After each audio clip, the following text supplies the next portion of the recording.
Также из этих же коробок пенопласт, скотч, старые обои, ножницы, карандаши, немножко остатки краски, кисточка. И так приступаем делать декоративный камин. Далее расчертите нужные вам размеры.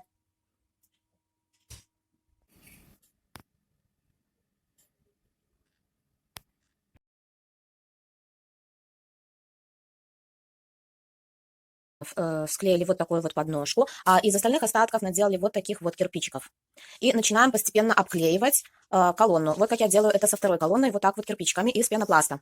Еще раз напоминаю, что делаю этот камин именно из остатков двух коробок. Одна коробка была из-под пылесоса, вторая коробка была из-под вытяжки на кухню. Пенопласт там же был внутри. То есть все видео делаем из того, что у нас было в остатках. То есть досталось нам бесплатно. Хочу вам сказать, что делать камин и кирпичики делать из пенопласта очень весело и снежно.